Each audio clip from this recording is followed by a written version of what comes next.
I am joined here at the M&M Global Studio here at Dmexco 2016 by Henk Van Niekerk, who is the head of publisher platforms for AOL International. Henk, thank you very much for being here with us. How are you finding Dmexco so far?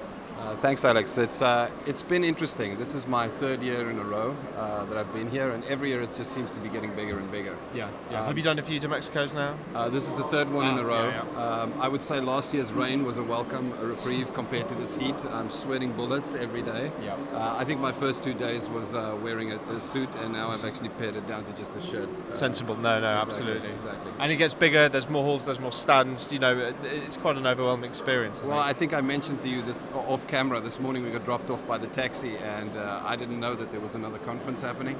So in the east, there is a mother and baby conference.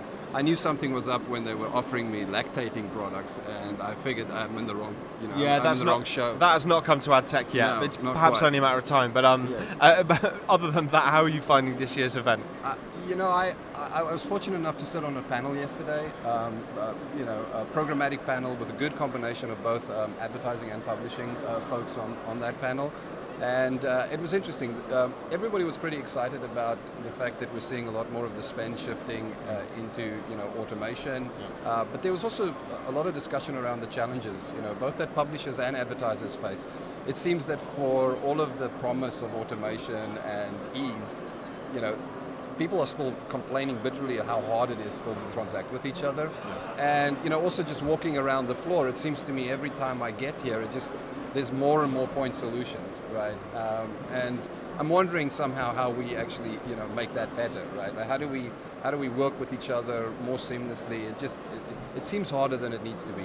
Yeah. Well, I think that's one of the interesting it's a paradox in a way that the more successful Dmexco is an event and the more it sprawls and the bigger it gets, in a way the harder it gets for advertisers, for publishers to work out how the heck they should navigate their way through this kind of ecosystem. And I guess publishers must be pretty confused about all the different technologies on offer.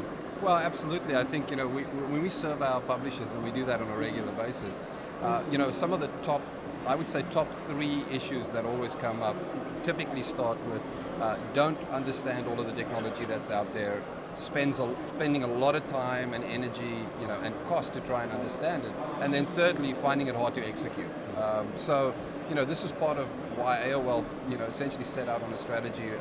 We announced maybe a year and a half, 2 years ago, the One for Advertisers stack, which is really bringing together a lot of those point solutions that we had acquired over the last 8 to 10 years, and trying to simplify it, right, for the advertising side of the ecosystem.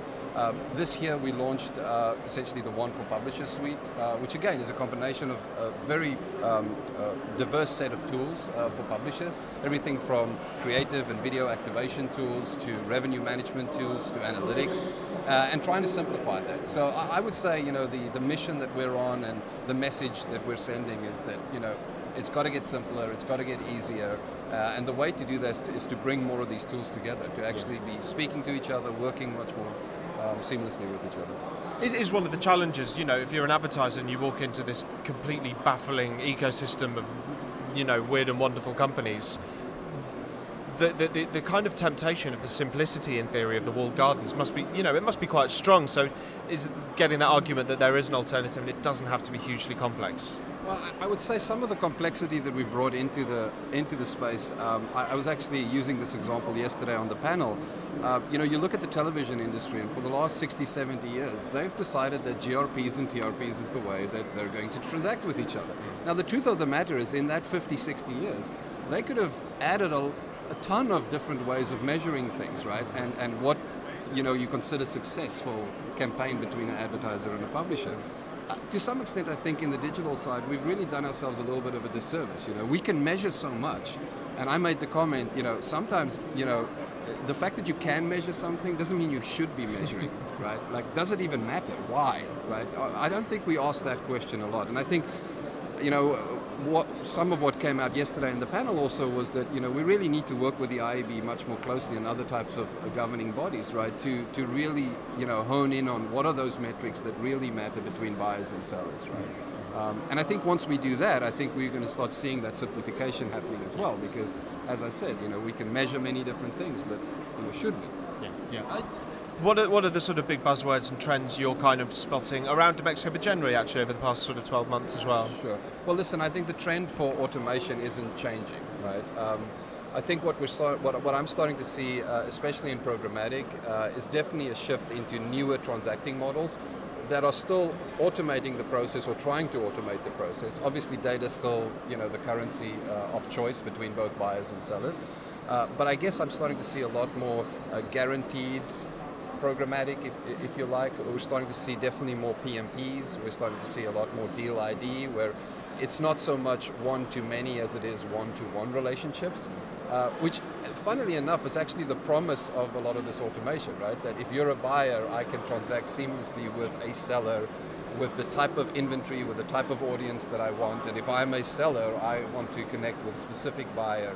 So to some extent, we're definitely getting ahead and going to the right direction, I think. Yeah. And what are you up to for the rest of Dmexco? Have you got lots of meetings, conference stuff? Yeah, a lot of meetings, obviously. I think we use Dmexco as well as a way of really using it as a touch point throughout the year. There's obviously all the big shows. And what's nice about this one, like most shows, right, it allows us to, be able to see a lot of people, hear a lot of feedback.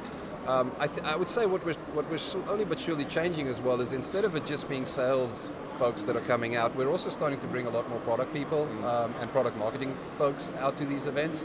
So a lot of the discussions are not just pitching or megaphone from our side, but really an opportunity for us to also listen. And that's good. That's been very good too.